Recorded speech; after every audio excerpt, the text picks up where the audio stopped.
Estou de passagem aqui, e esse não é o meu lugar. Deus preparou pra mim um novo lar, um novo lar.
trovão e o mar se erguendo vem.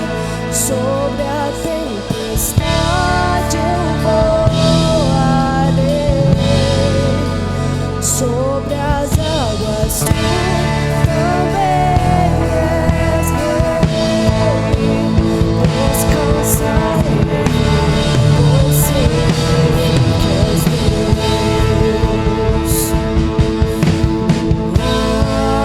Alma está segura em ti.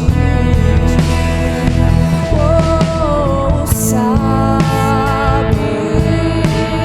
bem que em Cristo firme estou. Se o trovão e o mar se erguendo vem, sobre a tempestade eu voarei, sobre as águas tu também és rei. Descansarei, pois sei que és rei. Se o trovão e o mar se erguendo vem, sobre a tempestade eu voarei, sobre as águas tu também és rei. Descansarei, pois sei que és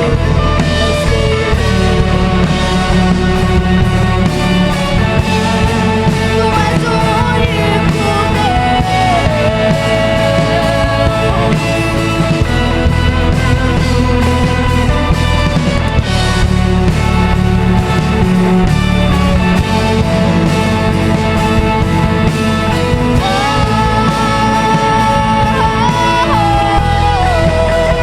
Se o trovão e o mar se erguendo vem, sobre a tempestade eu voarei,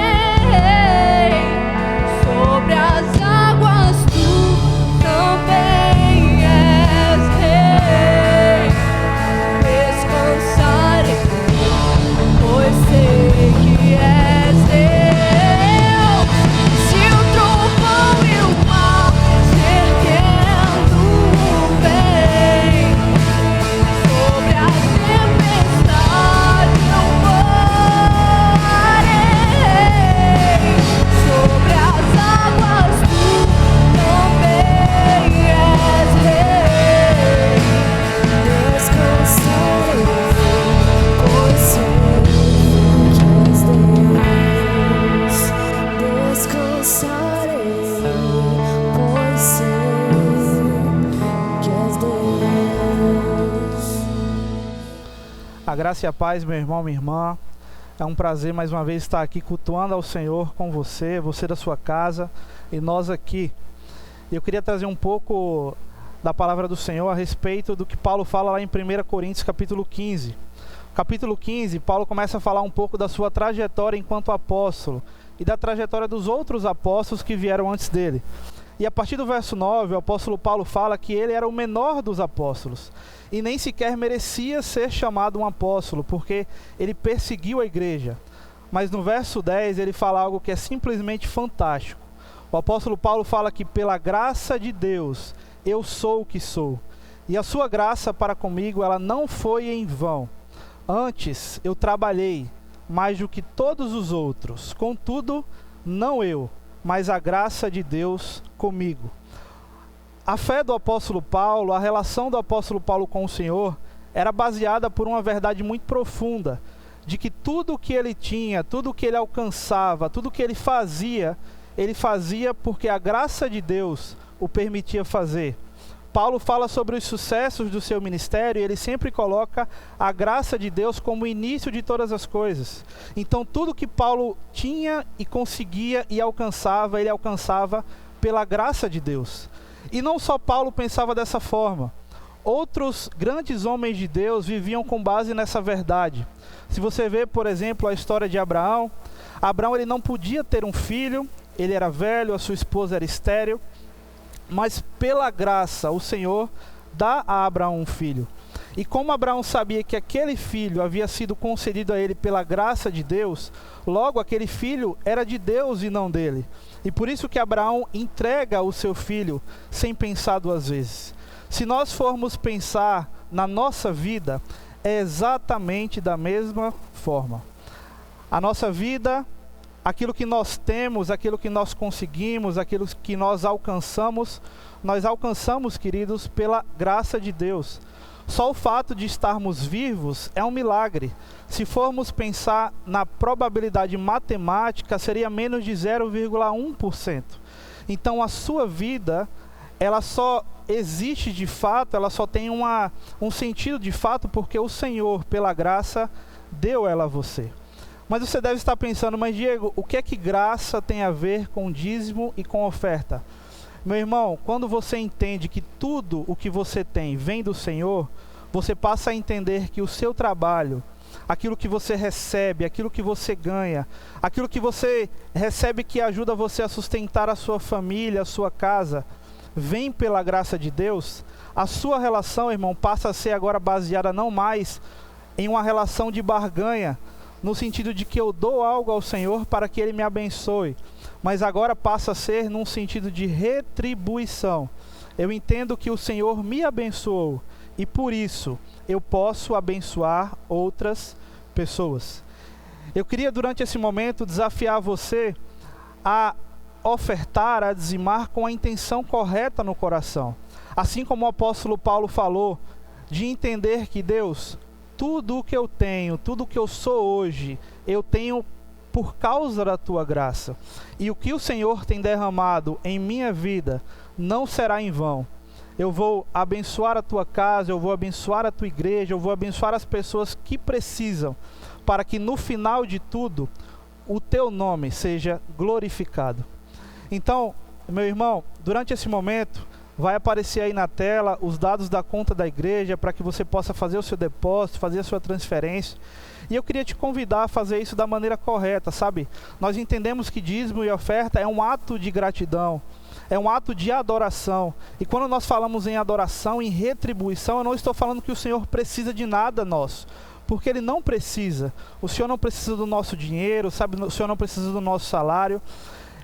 O ato de adoração a Deus é um ato muito mais, sabe, de merecimento. O Senhor merece que você faça isso, porque Ele já tem abençoado você. Então você, meu querido, que entendeu essa palavra, você que entendeu que o Senhor tem te dado e por isso você pode retribuí-lo, abençoando outras pessoas, faça esse momento da maneira correta, em nome de Jesus. E eu queria, para encerrar, convidar você a orar comigo. Orar, sabe, por todas as pessoas que hoje não podem fazer isso, não podem ofertar, que perderam a sua renda devido a toda essa circunstância. A orar para que o Senhor cuide dessas pessoas e levante aqueles que hoje têm, para poder abençoar os que não têm. Então feche seus olhos na sua casa. Pai, em nome de Jesus, nós entramos em Tua presença, Deus, te agradecendo. Deus, muito obrigado, porque em meio a toda essa circunstância, em meio a todas as dificuldades, o Senhor sempre está do nosso lado, Deus. E o Senhor, Deus, nos garante algo, uma esperança que ultrapassa todas essas coisas. O Senhor nos garante uma esperança que é eterna, que não está, Deus, vinculada a situações que ocorrem, mas que é algo muito mais profundo e que nos dá uma certeza, Deus, de que tudo isso passará. Então, em nome de Jesus, nós te agradecemos, Pai, e te pedimos, Senhor, que o Senhor possa abrir portas para aqueles que precisam. Sabemos que muitas pessoas perderam seus empregos, perderam a sua fonte de renda, Deus. Então, que em nome de Jesus, o Senhor abra portas para essas pessoas, Senhor, e que o Senhor nos levante como pessoas que hoje podem ajudar a contribuir, a retribuir o que o Senhor tem colocado na nossa mesa para aqueles que hoje precisam, Pai, em nome de Jesus. Que o Senhor possa continuar falando aos nossos corações durante todo esse culto. E que no final o Senhor venha a ser glorificado, Pai. Essa é a nossa oração, em nome de Jesus. Amém. Em espírito e em verdade, te adoramos,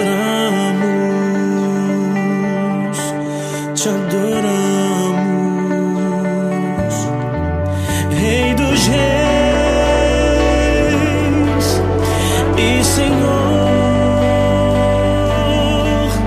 te entregamos nosso viver, Rei dos reis e Senhor, te entregamos nosso viver.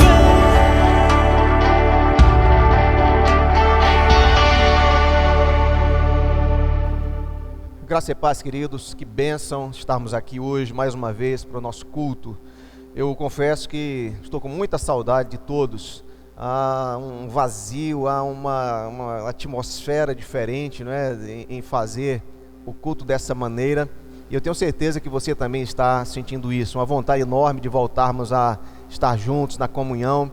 E eu creio que isso acontecerá muito em breve, graças a Deus. Mas hoje quero que você abra a palavra no livro de Lucas, capítulo 6, vou ler apenas um versículo, o versículo 46, Lucas 6, 46, e está escrito assim: E por que me chamais Senhor, Senhor, e não fazeis o que eu vos mando?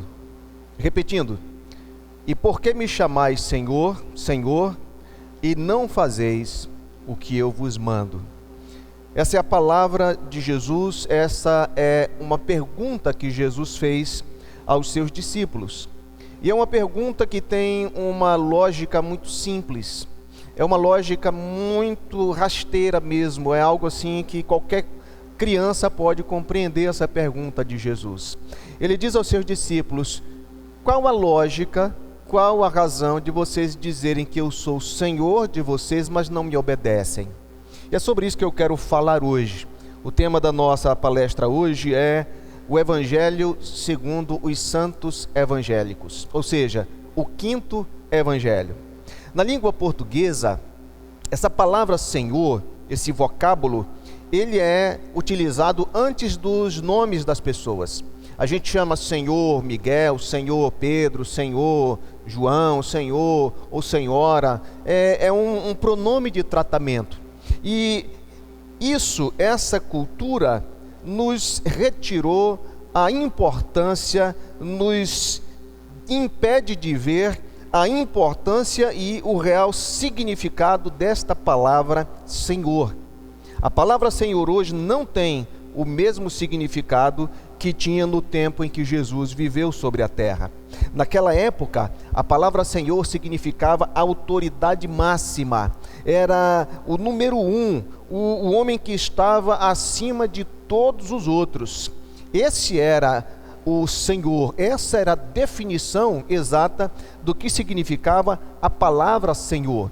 Essa palavra no grego é kurios, e ela era usada pelos servos com a inicial minúscula para eles se dirigirem aos seus donos, aos donos que haviam comprado. Então os escravos chamaram seus donos de kurios, de Senhor, mas com a letra maiúscula, a palavra kurios, ela era designada apenas a um homem na época de Jesus, e esse homem era César, o imperador de Roma.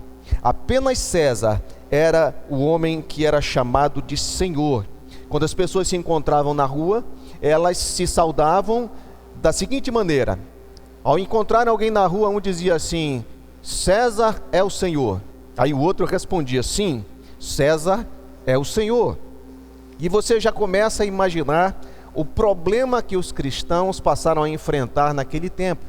Porque o cristão, aquele que entregou sua vida a Cristo, reconheceu como Senhor da sua vida, ele, ao ser encontrado por alguém que o encontrava na rua e dizia César é o Senhor, ele não respondia que César era o Senhor, ele respondia: não, Jesus é o Senhor. E você imagina o problema que isso causou. Foi por isso que a igreja foi perseguida por César.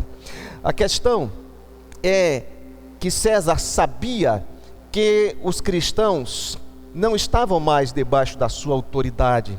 E essa era a sua raiva. Na balança, César sabia que Jesus pesava mais do que ele.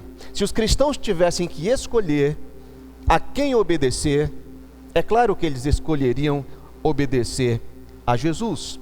E o evangelho que nós encontramos na Bíblia, o evangelho, o único evangelho pregado na palavra de Deus, é o evangelho do reino de Deus. E este reino é regido por um rei apenas. O nome deste rei é Jesus de Nazaré. Jesus é o Senhor. Jesus é a autoridade máxima. Jesus é o primeiro e o último. Jesus é o primeiro e único. Jesus é aquele que tem toda a autoridade. O evangelho é cristocêntrico. O evangelho fala apenas de um Senhor, de um Deus. Jesus é o alfa e o ômega. Jesus é o princípio e o fim. Tudo foi criado por meio dele, foi criado para ele, foi criado para a sua glória. E esse é o único Senhor que a Bíblia nos apresenta. Mas hoje nós temos ouvido falar de um outro evangelho. Na verdade, talvez você tenha ouvido este evangelho que eu hoje estou expondo aqui. Talvez você tenha ouvido o evangelho onde Jesus não é o centro, onde Jesus não é o rei desse reino. O evangelho que muitos têm ouvido e que muitos têm pregado é o evangelho humano. É o evangelho onde o homem é o centro, onde o homem é que está no centro de todas as questões. E isso é um grande problema. É o evangelho da oferta tentadora, sabe? É o evangelho que é um negócio vantajoso para quem o ouve, para quem o recebe. Não há como recusar um evangelho assim.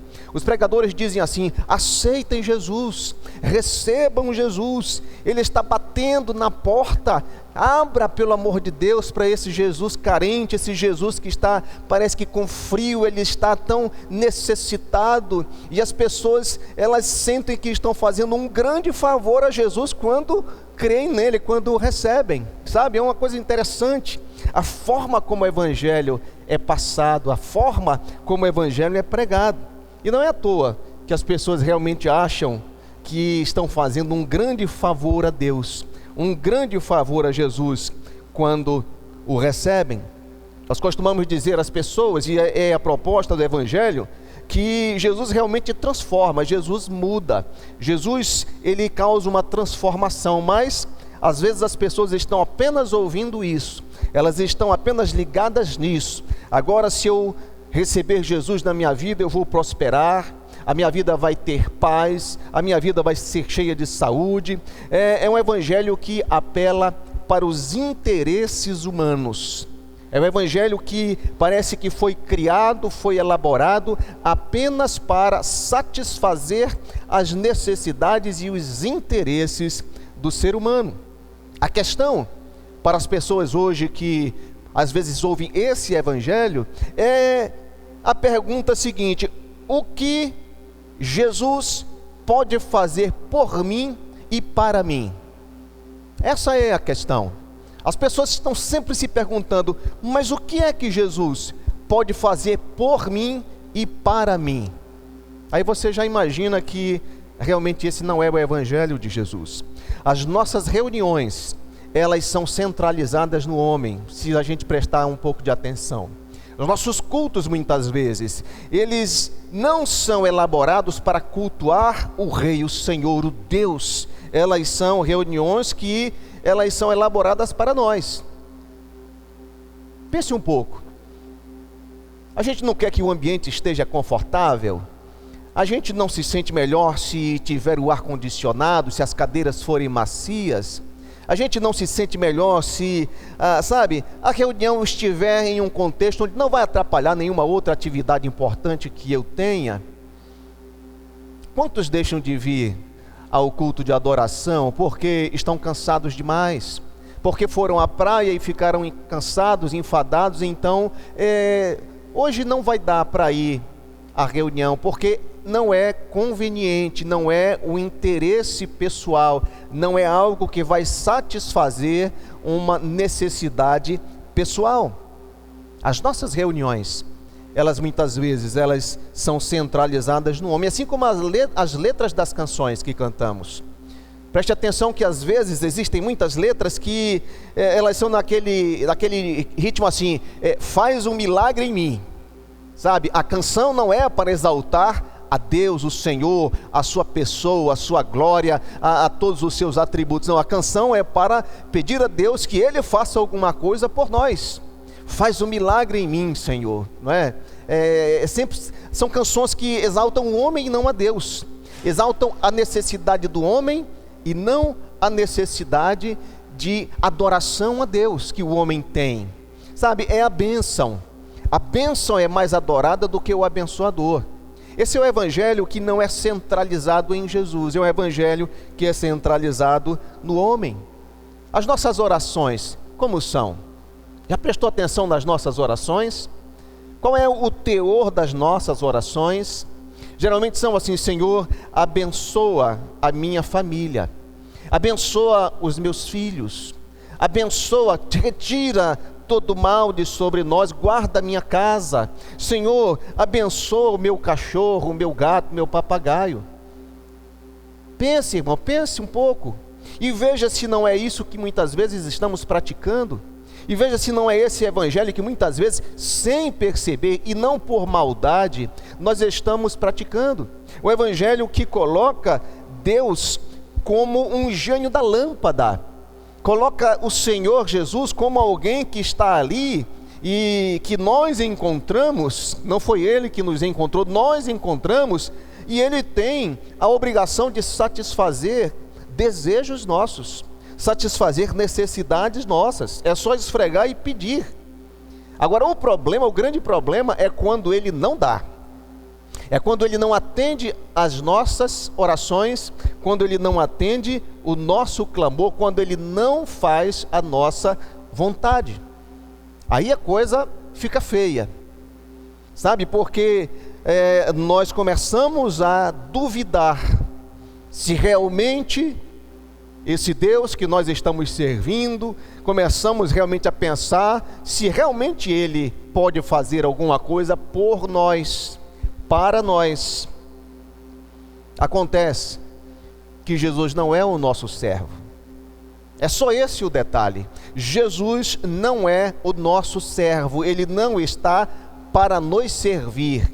Ele já nos serviu quando assumiu a forma de homem.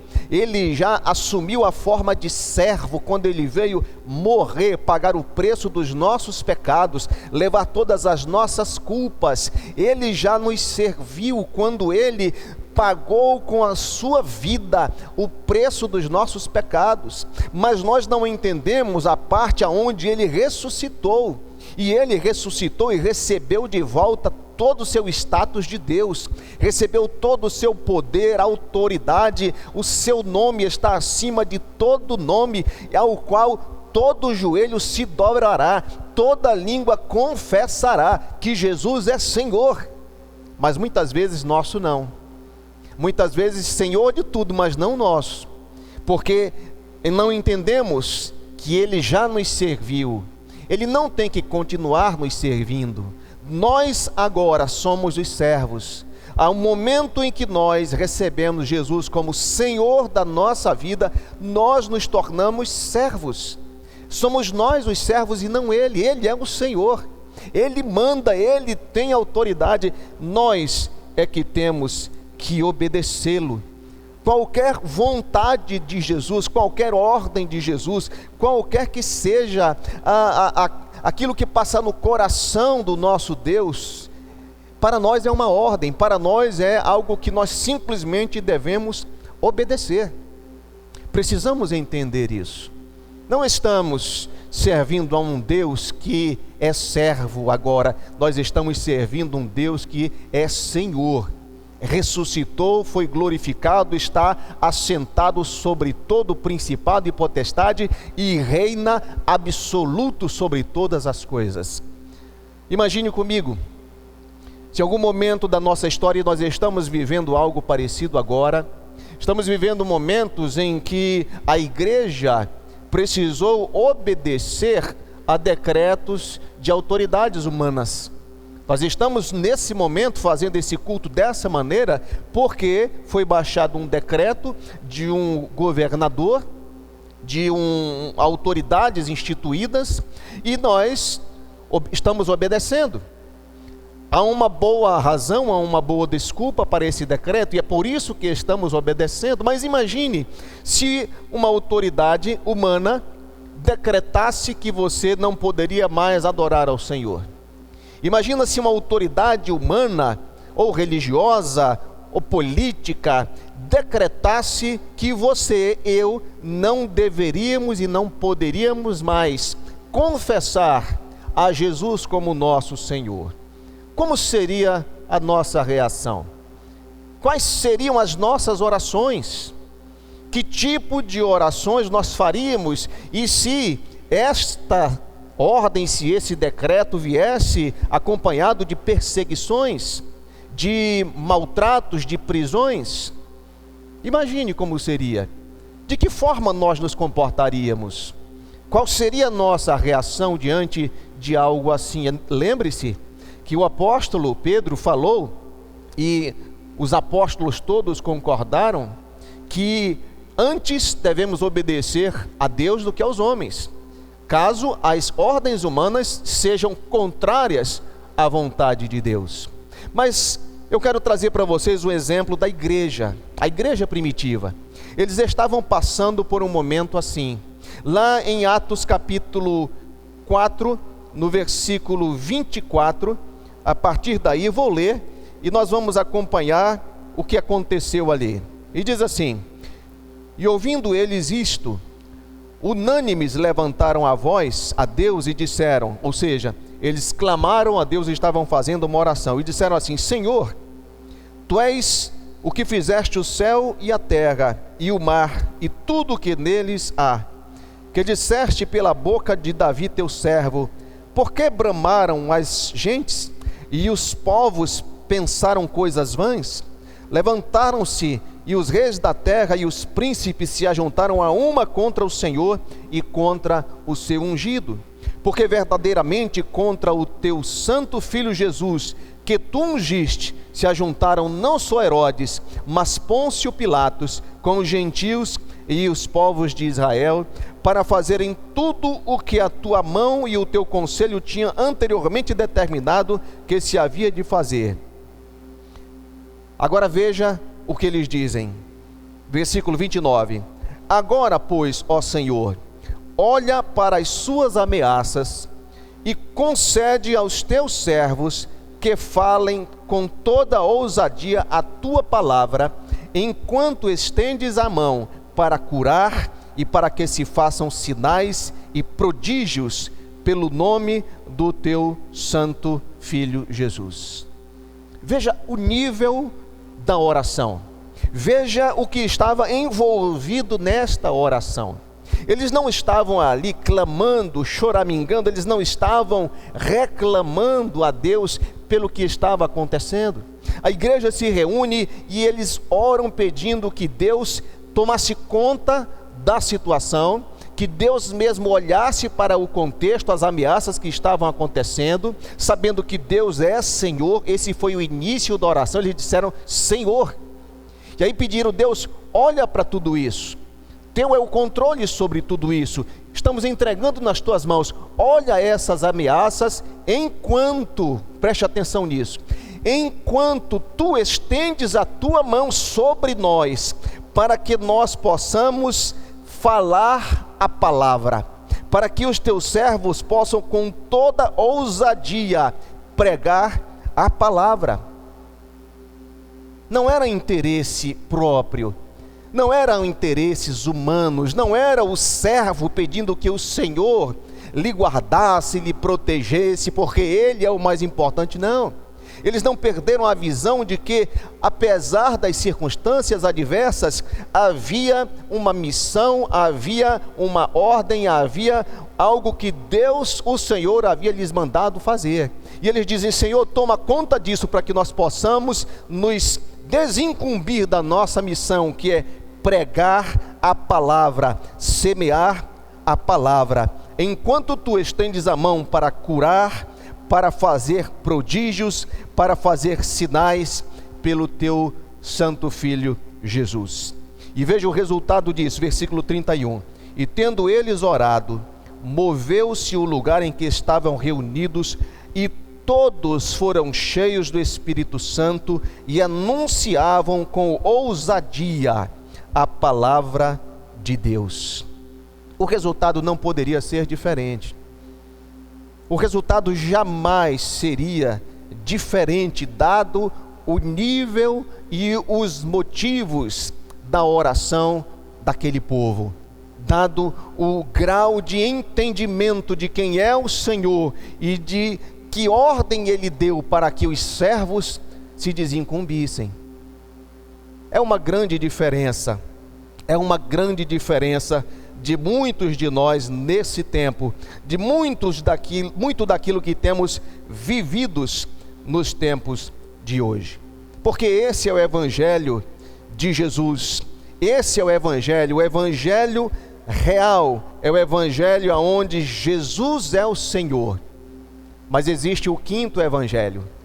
Temos Mateus, Marcos, Lucas e João, 4 homens que foram levantados por Deus para contar a biografia de Jesus Cristo, falar do seu nascimento, das suas obras, dos seus milagres, de toda a sua história, até o momento em que ele morre, paga o preço dos nossos pecados, ressuscita e vai novamente para a sua glória junto com o Pai. São os 4 evangelhos, mas tem um quinto, e esse quinto evangelho é o Evangelho segundo os santos evangélicos.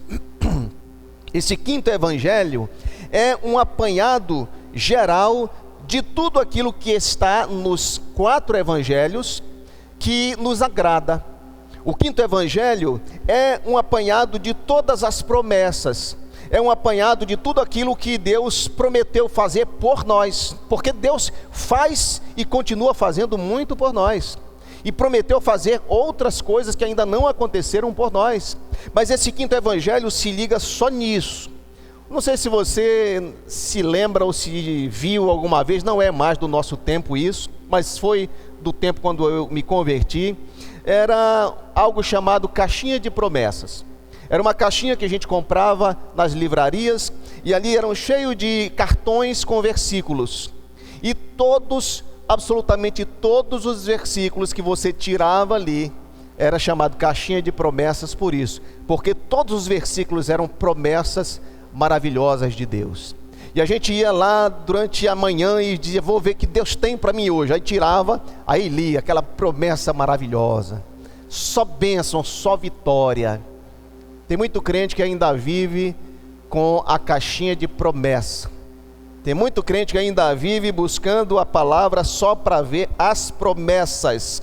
Mas nós precisamos entender que existem também situações na palavra de Deus que podem não ser tão agradáveis como uma promessa, mas que faz parte do Evangelho de Jesus para nós, faz parte do reino de Jesus para nós. Jesus é nosso amigo, Ele é nosso médico, Ele é o nosso protetor, Ele é o nosso salvador, Ele é o nosso provedor. Jesus é tudo o que nós precisamos, tudo está em Jesus. Ele é, por isso ele, citando aquilo que o seu pai disse lá no Velho Testamento, ele disse: eu sou o bom pastor, eu sou a porta, eu sou o pão, eu sou a água. Ele é tudo que nós precisamos, mas Ele também é Senhor. Ele, acima de tudo, Ele é Senhor. Nós não podemos buscar a Jesus apenas pelo bônus. Nós precisamos também entender que na vida cristã, na vida como servos, como súditos deste reino, existe também o ônus, existe a nossa parte. Existe aquele momento em que nós vamos precisar, muitas vezes até fazer coisas que não nos agrada, que não nos traz nenhum proveito, pelo menos para o momento, mas faz parte da vida cristã. Você já imaginou se os teólogos de repente dissessem que descobriram na palavra de Deus que não existe inferno? Não existe, foi uma ilusão. todas as vezes que Jesus falou disso, ele era apenas uma alegoria. Se dissessem isso, que não existe inferno, não existe céu, nada disso existe, quantas pessoas continuariam nas igrejas? Quantas pessoas continuariam fielmente pagando o preço de serem seguidoras de Jesus Cristo nesse mundo? Quantas pessoas realmente continuariam fiéis, sabe? Quantas pessoas iam estar continuando firmados na rocha? Uma pergunta interessante, porque existem muitos que só estão dentro do reino, das igrejas, daquilo que eles entendem que é o reino de Jesus, por interesses próprios, a cura, o emprego, o marido de volta, a esposa transformada, o filho transformado, regenerado pelo poder de Jesus Cristo, sabe? E principalmente se livrar do inferno, principalmente ter aquela noção de que não vai para o inferno quando morrer. Esse é o quinto evangelho. Esse é o evangelho que muitos estão seguindo. Esse é o evangelho que grandes multidões estão seguindo, o quinto evangelho. Atos capítulo 2, versículo 36, diz assim: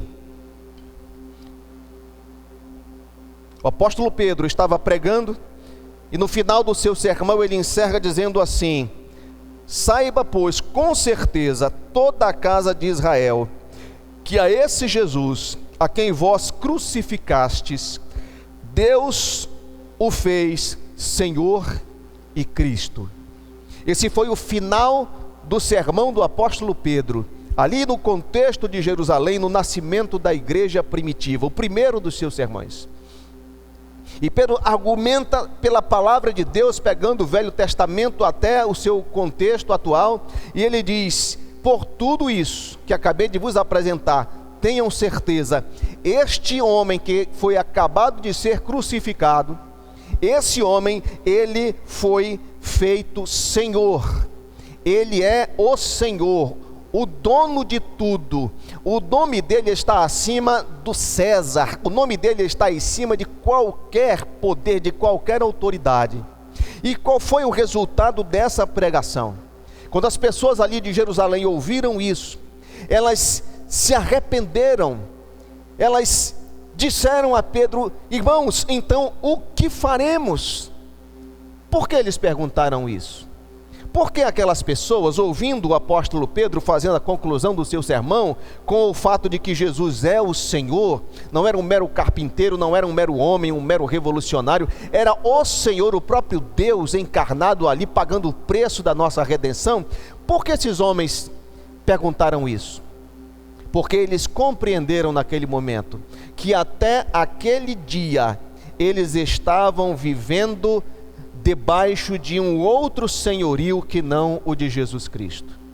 Eles compreenderam naquele dia, naquele momento, que até aquele momento de suas vidas, eles estavam vivendo em obediência, em uma vida entregue à vontade de outro Senhor, que não a do Senhor Jesus Cristo. E sabe quem era esse Senhor? Quem é esse Senhor que muitas vezes está e sempre está sobre a vida daquele que não tem Jesus como seu Senhor? A Bíblia revela que é o príncipe deste mundo, é o príncipe das potestades do ar, Satanás.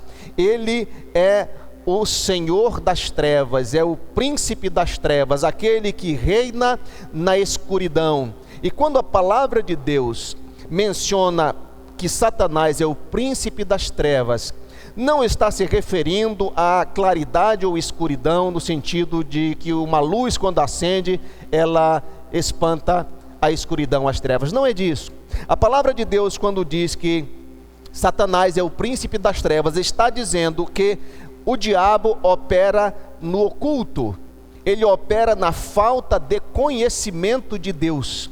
Satanás opera de maneira que as pessoas não tenham conhecimento de Deus, e isso é treva. Trevas é a falta de luz do conhecimento. Por isso a palavra de Deus diz que em Jesus Cristo estão escondidos todos os tesouros da sabedoria e do conhecimento. Jesus é o Senhor do conhecimento, nele está todo o conhecimento. Satanás opera no oculto, nas trevas. Ele faz com que as pessoas não saibam de Jesus, não saibam de Deus. Ele faz com que as pessoas não vejam a luz do Evangelho, o conhecimento de Deus. E a palavra de Deus bem ressalta lá em Oséias que o povo perece por falta de conhecimento. Aqueles homens naquele dia, ouvindo o sermão de Pedro, eles compreenderam que até aquele momento viveram em trevas, em escuridão, falta de conhecimento de Deus. E quando Pedro revela este Jesus que foi crucificado, ele é o Senhor que eles aguardavam, que eles esperavam, o Senhor prometido desde o Velho Testamento à nação de Israel e ao mundo.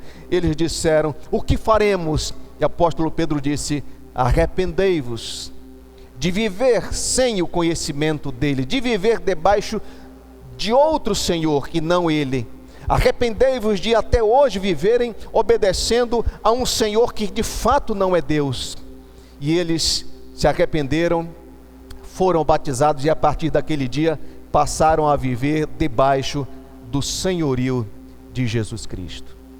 Eu queria encerrar te dizendo o seguinte: foi introduzido na vida cristã pelo quinto evangelho, foi colocada uma cláusula na vida daqueles que se dizem seguidores de Jesus, uma cláusula que diz assim: você pode receber Jesus como Senhor da sua vida, mas obedecê-lo ou não é algo que é sua escolha. Você pode sim ter Jesus como Senhor da tua vida, mas não precisa obedecê-lo. Não precisa viver da maneira que ele deseja e que ele quer. Esse é o quinto evangelho. Esse é o evangelho do homem. Esse é o evangelho que não reconhece Jesus no centro, reconhece o homem no centro. Esse é o evangelho que não reconhece Jesus como o Senhor, reconhece o homem como o seu próprio Senhor, o seu próprio Deus. Eu me lembro agora da oração do Pai Nosso, que Jesus ensinou aos seus discípulos. Eles disseram: Senhor, ensina-nos a orar. E Jesus disse: eu vou ensinar vocês. Quando vocês orarem, vocês digam assim: Pai Nosso que estás no céu. Preste atenção, irmão. Pai Nosso que estás no céu. Quem é que tem autoridade numa família? São os filhos ou são os pais? Quem é que manda numa casa? Quem é que tem a máxima autoridade numa casa, numa família? São os filhos ou é o pai? E Jesus disse: quando vocês orarem, chame a Deus de Pai. Pai. E ele diz assim: Pai Nosso que estás no céu. Ele não está nesse plano em que nós vivemos. Ele não é, como dizia a minha mãe lá no passado, ele não é o nosso parceiro. Sabe, irmãos, tem gente que pensa que está servindo a Jesus, tratando ele como qualquer um, tratando a Jesus como seu parceiro. Ele não é nosso parceiro, não. Jesus é Senhor, é Deus, o Deus da criação. E ele ensina e diz: Pai Nosso que estás nos céus, santificado seja o teu nome. Além dele ser Pai, além de ele estar no céu e não aqui na terra, reinando sobre tudo, ele diz: o nome dele tem que ser separado. O nome dele é diferente de todo nome, não é para misturar com qualquer um, não. Tem que ser santo, separado. O nome dele está acima de todo nome. E aí ele completa e diz: venha a nós o teu reino. Você sabe o que é viver em um reino quando você não é o rei? É você viver debaixo da autoridade do rei daquele reino. E este reino no qual nós estamos, você e eu, é o reino de Jesus. Ele é o rei. E ele diz assim: clamem ao Pai para que o reino venha. Seja feita a tua vontade, não a nossa, irmão, não a minha. Seja feita a tua vontade, assim aqui agora, nesse momento, como ela é feita na eternidade, como ela é feita no reino do Espírito, como ela é feita no céu. Só depois de tudo isso, só depois de reconhecer todas essas verdades sobre Jesus, sobre Deus, sobre o reino, sobre sua autoridade, sobre quem Ele é que Ele diz assim: o pão nosso de cada dia nos dai hoje. Entende em que lugar está as nossas necessidades? Entende em que contexto e que local da lista está as nossas necessidades? Elas não estão em primeiro lugar. Elas não estão. É Deus que está. Ele diz: o pão nosso de cada dia nos dai hoje. E perdoa as nossas dívidas. E olha a contrapartida, que é o ônus. Assim como nós temos perdoado a quem nos ofende. É diferente, não é? Não é um evangelho do homem, é o evangelho de Cristo. Perdoa as nossas dívidas da mesma maneira, da mesma forma, do mesmo jeitinho que nós temos perdoado os nossos irmãos, os nossos semelhantes. Como pedir perdão a Deus se você não está perdoando ninguém? Isso é quinto evangelho, não é o evangelho de Jesus. É o evangelho segundo os santos evangélicos. É aquele que pede que Deus nos perdoe, perdoe as nossas faltas, perdoe as nossas dívidas, perdoe os nossos pecados, mas nós não temos a mesma disposição de perdoar os nossos semelhantes, nossos irmãos. Matamos muitas vezes as pessoas, não é, no coração, na emoção, pela falta de perdão. E ele continua e diz assim: não nos deixes cair em tentação, mas livra-nos do mal. A tentação, ela é lícita, a tentação é normal. No mundo nós vivemos em tentações, mas a oração é: Senhor, me ajuda a não cair, livra-nos do mal. O quinto evangelho diz assim: uma tentaçãozinha, isso não é problema não, nada a ver, isso é o quinto evangelho, não é o evangelho de Jesus. Isso é viver o quinto evangelho. O reino de Jesus tem uma constituição, tem leis, regras, normas, princípios, e que nós devemos observar. E a oração termina assim, como disse: perdoa as nossas dívidas, como nós temos perdoado a quem nos deve. Não nos deixes cair em tentação, mas livra-nos do mal. Por que tudo isso? Pois teu é o reino, teu é o poder, tua é a glória. Irmão, quanta gente buscando honra, quanta gente, muitos líderes, quantas pessoas, sabe, buscando honra, buscando glória, buscando reconhecimento, buscando um monte de coisas que não lhe pertencem, porque pertencem a Deus.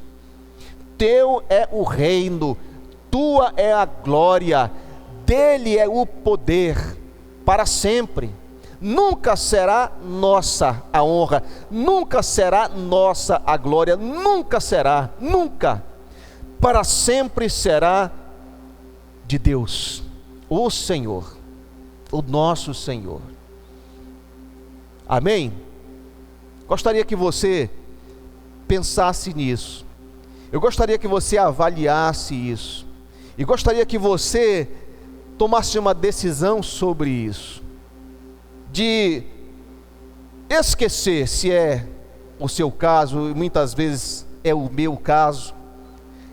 Temos que esquecer esse quinto evangelho. As promessas são maravilhosas e eu lhes garanto, elas se cumprirão. Todas as promessas de Deus se cumprirão na nossa vida. Deus não é homem para que minta, nem filho do homem para que se arrependa. O que ele disse, ele fará. Então descanse. Descanse no Senhor e deixa Deus agir. Dê a honra e a glória devidas ao seu nome. Saia, esqueça o quinto evangelho, esqueça todas essas coisas que, sabe, nos levam muitas vezes a pensar que nós é que somos importantes. Nós não somos. Nós somos pecadores que tiveram a sorte de ter um toque do Espírito para nos convencer de que um dia um Deus que nos criou e nos fez santos e irrepreensíveis teve que descer a essa terra para dar a sua vida por nós, porque nós pecamos, nós erramos e continuamos errando. A nossa sorte é Jesus, a nossa única sorte é Jesus, o Senhor que veio nos salvar. Dê a honra e a glória a Ele, busque a vontade dEle, busque o reino dEle. Buscai, pois, em primeiro lugar, o reino de Deus e a sua justiça, e todas as outras coisas nos serão acrescentadas.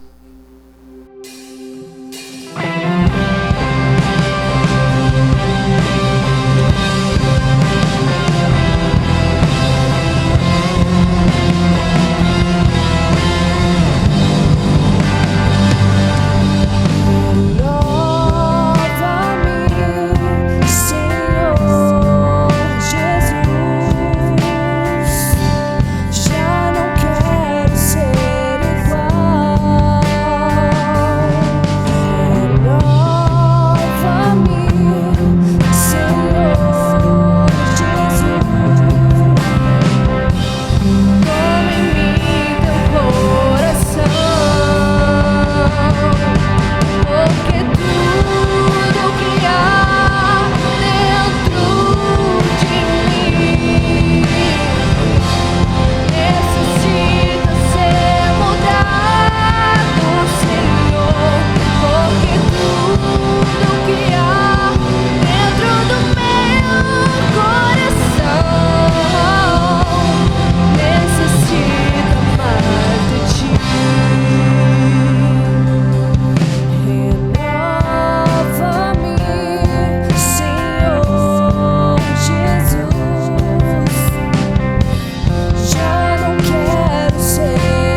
Queridos, acabamos de cantar, pedindo ao Senhor que nos renove, que o Senhor dê uma olhada no nosso coração e veja se há alguma coisa que precisa ser mudada, precisa ser renovada, transformada. Eu sei que sempre tem alguma coisa, por mais que estejamos bem, por mais que a nossa fé esteja em alto nível, sempre haverá alguma coisa para mudar, para transformar. E eu gostaria que hoje você pensasse nisso. De que maneira você tem vivido esse evangelho do reino de Jesus? De que maneira você tem se comportado? E estamos vivendo um tempo bastante interessante, porque não estamos reunindo no templo, no auditório, na casa, né, de Deus. Estamos, como se diz, né, estamos impedidos de estarmos juntos em um auditório. Estamos na nossa casa. E isso é interessante para mostrar que o reino de Deus não é o lugar em que nos reunimos, nos congregamos. O reino de Deus é algo que está dentro de nós. Nós somos o reino de Deus. Nós somos e conformamos, fazemos parte desse reino de Deus. Somos reino de Deus dentro da nossa casa. Somos reino de Deus dentro do trabalho, dentro da escola. Eu estou ansioso para voltar a todas as atividades. Eu creio que isso não vai demorar a acontecer.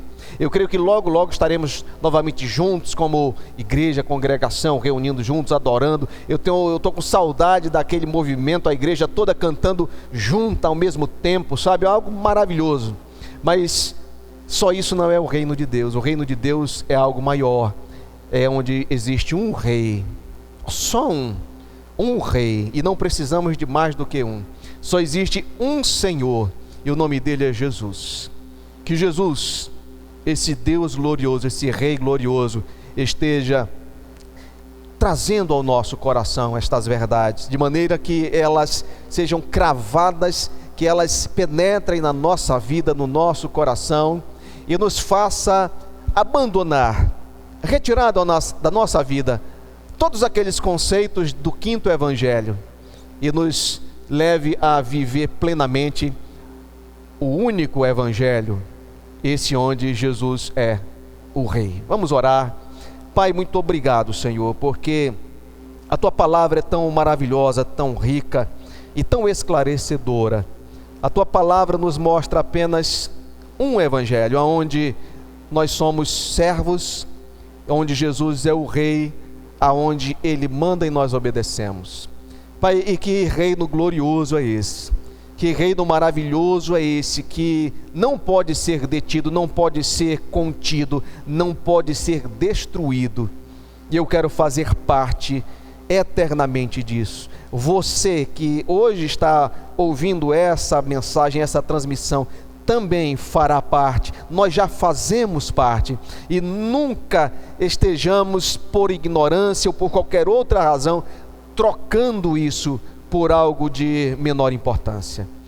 Teu é o reino, Senhor, Tua é a glória, e assim será para todo sempre. Pedimos a Tua bênção sobre nós, sobre o Teu povo, para que nós possamos, enquanto o Senhor está agindo a nosso favor, enquanto o Senhor está fazendo aquilo que só o Senhor pode fazer, nós tenhamos autoridade, ousadia para sermos a Tua igreja, o Teu reino, sermos o Teu povo nesse lugar, nesta cidade, nesta terra, Pai.